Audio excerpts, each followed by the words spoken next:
এখনো কানাঘুষা কথাবার্তা আপনিও নিশ্চয়ই শুনতে পান যে সেনাবাহিনীর প্রভাব আছে কি, বা ভবিষ্যতে তারা কি করবে, এ ধরনের গুঞ্জন শুনি।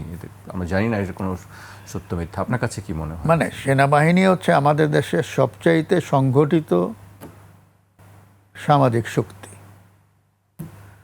এবং তারা রাষ্ট্র ক্ষমতার একটা প্রতিদ্বন্দ্বী শক্তি হিসাবে তারা ৭৫-এর পরে দাঁড়িয়ে গেছে। এবং যত দিন যাচ্ছে আমরা দেখি নানান মানে ঘটনা অঘটনের মধ্যে দিয়ে সেনাবাহিনী ক্রমেই কিন্তু শক্তিশালী এবং পেশাদার হচ্ছে। এই পেশাদারত্বের কারণেই কিন্তু সেনাবাহিনীর ভূমিকাটা আর খাটো করে দেখা যায় না, তাদেরকে আর ইগনোর করা যায় না। তো সুতরাং এরকম একটা ডিসিপ্লিন ফোর্স, এবং এর সদস্যরা তো এই সমাজের বাইরের কেউ নয়, তাদের ভাই, তাদের সন্তান, তারা তো এই সমাজেই বিভিন্ন প্রতিষ্ঠানে লেখাপড়া করে, তাই না? তো যখনই কোনো কিছু ঘটে তার একটা প্রতিক্রিয়া তাদের মধ্যে হয়। তো এটাই আমরা দেখি আর কি, মানে জনবিক্ষোভটা যেভাবে আমরা দেখি, রাস্তায় বেরিয়ে গিয়ে মিছিল, স্লোগান, গাড়ি ভাঙচুর, অবরোধ, সেনাবাহিনী তো এটা করতে পারে না, তারা জাস্ট একটা মেসেজ দিয়ে দেয়। তো সেটাই তারা ৩ তারিখ দিয়ে দিয়েছিল। এখন এখানে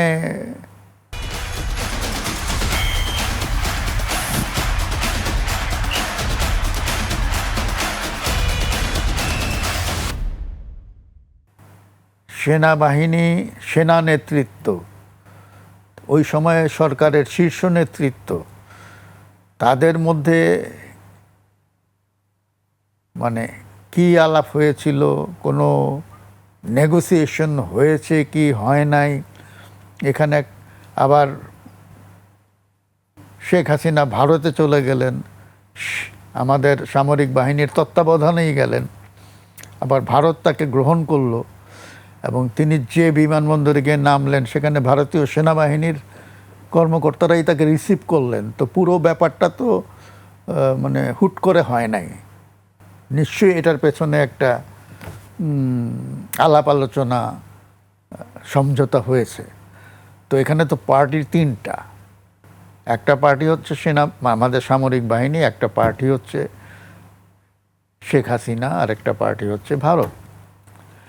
আর ৩ তারিখে তো এটা ক্লিয়ার হয়ে গেছে শেখ হাসিনার কাছে। আপনি দেখবেন যে ৫ তারিখে তিনি যখন যান তার আগে কিন্তু তার সমস্ত আত্মীয় স্বজন চলে গেছে। তো এরা সবাই চলে গেল কেন? নিশ্চয়ই তারা সিগন্যাল পেয়েছে বা তাদেরকে বলা হয়েছে। তো সুতরাং অনেকগুলো ব্যাপার আছে যেগুলো আমরা মানে পাবলিক ডিসকাশনে আসে না, কিন্তু ভবিষ্যতে তো নিশ্চয়ই এগুলো নিয়ে গবেষণা হবে। যেমন ১/১১ নিয়ে অনেক গবেষণা হয়েছে, এবং ১/১১-র অনেক তথ্য আমরা জানতে পারি উইকিলিক্সের তথ্য ফাঁস হওয়ার কারণে। নাইলে হয়তো আমরা এগুলো ঢাকায় পড়ে যেত। আমি তো ১/১১-র বই লিখতেই পারতাম না যদি এই উইকিলিক্সের তথ্যগুলি না পাওয়া যেত, কে কীভাবে কোথায় নড়াচড়া করেছে ইত্যাদি ইত্যাদি।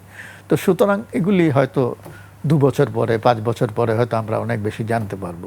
আবারও হয়তো কোনো ঐতিহাসের বাকবদল হয়তো হ্যাঁ, হতে পারে। আমাদের এখানে তো বারবারই হচ্ছে, হতে পারে। আমি আপনার আরেকটি লেখার একটি উল্লেখ করতে চাই। আপনি ষড়যন্ত্র তত্ত্ব অনেক পুরনো, যারা হেরে যায় তারা এটি আঁকড়ে নিজেদের ন্যায্যতা দিতে চায়। তারা নিজেদের কর্মকাণ্ডকে বলে পরিকল্পনা, আর ভিন্ন মতের লোকদের কর্মকাণ্ডকে বলে ষড়যন্ত্র। দুটি একই জিনিস, কখনো কখনো একটা হেরে যায় অন্যটির কাছে। এভাবেই এগিয়ে যায় সমাজ, ইতিহাস। এটাই মানে আমরা তো যে দ্বন্দ্ব যখন একটা দেখি সমাজে, তো দ্বন্দ্বের তো 2টা দিক আছে, তাই না? ধরুন এখানে যারা রাষ্ট্র পরিচালনা করেন বা রাষ্ট্রের মালিক বলে নিজেদেরকে জাহির করেন, তারা তো একটা ছক কষেন যে আমরা এইভাবে এইভাবে দেশটা চালাবো, আর এইভাবেই আমরা ক্ষমতাটা রাখবো, এবং ভিন্ন মতের যারা আছে, যারা ক্ষমতার প্রতিদ্বন্দ্বী, তাদেরকে এইভাবে এইভাবে আমরা মানে করে রাখবো যাতে তারা মাথা চাড়া দিতে না পারে। এটাই কিন্তু হয়ে আসছে। তো এটা যখন করে, ক্ষমতাসীনরা যখন করে, এটা হচ্ছে ক্ষমতাসীনরা যতক্ষণ এটা তাদেরকে